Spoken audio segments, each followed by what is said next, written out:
UP के deputy CM उतरेंगे चुनावी मैदान में। दोनों डिप्टी सीएम को लेकर क्या है प्लान? कहां से चुनाव लड़ सकते हैं ब्रजेश पाठक? केशव प्रसाद मौर्य के लिए क्या बनाई है योजना?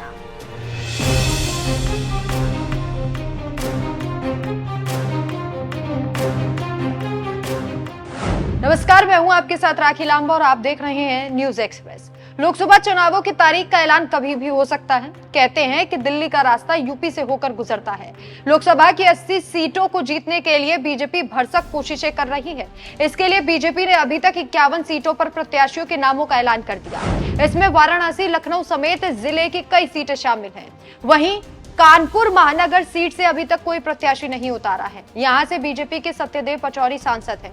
बढ़ती उम्र के चलते बीजेपी इस बार उनको टिकट नहीं देना चाहती। ऐसे में कानपुर महानगर सीट से डिप्टी सीएम केशव प्रसाद मौर्य और बीजेपी के ब्रजेश पाठक, जो डिप्टी सीएम हैं, उनके चुनाव लड़ने की अटकलें हैं। जबकि अभी भी सत्यदेव पचौरी टिकट के लिए दिल्ली में जमे हुए हैं। खबरें हैं कि कानपुर महानगर की सीट पर मोदी और गृह मंत्री अमित शाह ही फैसला लेंगे। इसी बीच यहां से डिप्टी सीएम ब्रजेश पाठक के नाम पर लगातार चर्चा हो रही है। दूसरी चर्चा केशव प्रसाद मौर्य के नाम पर भी हो रही है। हो सकता है कि बीजेपी इस बार उन्हें लोकसभा चुनाव में उतारे। दिल्ली गए नेताओं में सत्यदेव पचौरी को छोड़कर बाकी सभी नेता वापस लौट आए हैं, यानी कि पचौरी वहीं डेरा जमाए बैठे हैं। इस बार बीजेपी ने कई मौजूदा सांसदों के टिकट काटे। वहीं बीजेपी अपने फॉर्मूले पर काम कर रही है। इस बार बीजेपी कोई भी जोखिम नहीं उठाना चाहती, क्योंकि लक्ष्य है अब की बार 400 पार। इसी नारे को लेकर बीजेपी प्लानिंग भी कर रही है, लेकिन वहीं पार्टी अब फ्रेश चेहरे भी तलाश रही है। सत्यदेव पचौरी को यही डर है कि कहीं उनका टिकट ना कट जाए, इसलिए पचौरी दिल्ली नहीं छोड़ना चाहते।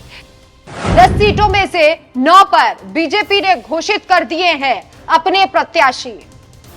कानपुर बुंदेलखंड क्षेत्र की 10 में से बीजेपी ने 9 सीटों पर प्रत्याशी घोषित कर दिए हैं, लेकिन एक सीट पर अभी भी प्रत्याशी नहीं उतारा। ये सीट कानपुर महानगर है। बीजेपी की ओर से जारी की गई पहली सूची के बाद ही सांसद सत्यदेव पचौरी, सतीश महाना और सुरेंद्र मैथानी दिल्ली पहुंच गए थे। अब सिर्फ सत्यदेव पचौरी को छोड़कर बाकी सभी नेता वापस लौट आए हैं। सत्यदेव पचौरी की उम्र बीजेपी के मानक के अनुरूप नहीं है, जबकि पचौरी की ओर से हेमा मालिनी और जगदंबिका पाल का हवाला दिया जा चुका है। कानपुर महानगर सीट से ब्रजेश पाठक और केशव प्रसाद मौर्य के अलावा नीतू सिंह के नाम पर चर्चा हो रही है।